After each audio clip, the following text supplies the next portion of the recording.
адамзат баласын ерекше толғандырып отырған бұл ғаламдық деңгейдегі экологиялық мәселелер болып табылады.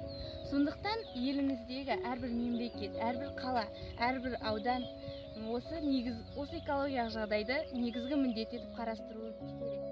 Осыған орай елімізде қордаланған экологиялық жағдайлар мәселелердің бірі болып, соған көп көңіл бөлінуде. Біздің бүгінгі экологиялық репортажымыз Қаратөбе ауданының бір мүйісінен орын алатын. Ауданның тарихының бір бөлшегі, туған жеріміз Дусанбай ауылының табиғаты, оның экологиялық жағдайы және оның алдын алу шаралары жайлы болмақ.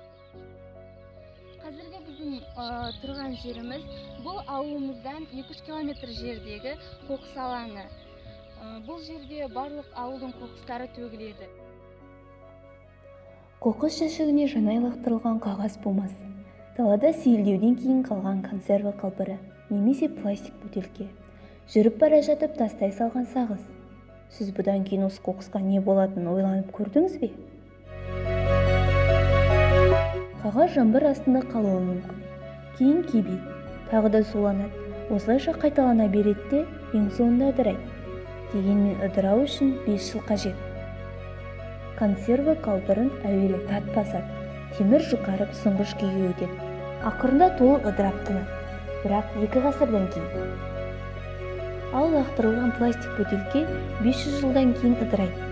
Сондай-ақ пластик бұл уақыт ішінде ауаға, топыраққа, суға зиянды заттар бөліп шығарып отырады.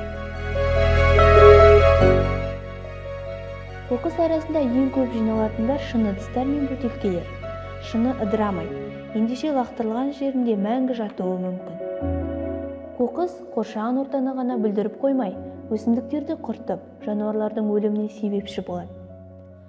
Сел болған жердегі иіске келген аңдар тамақ иісі сезілген целлофан қалталарды, тіпті шыныларды да жұтып қоюы мүмкін. Ондай заттарды олардың асқазаны қорыта алмайды. Демек, жануар өледі. Ал енді көз алдыңызға елестетіп көріңізші. Мұндай ыдыс бөтелке немесе қалбырлар әлем бойынша миллиардтап саналады. Табиғаттың тірі организмнің қаншасын өлтіруге қауқарлы екендігін осыдан біле беріңіз.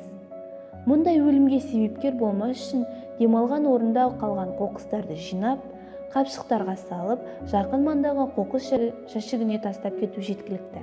Біздің бабаларымыз осы әлемді біз үшін сақтаған.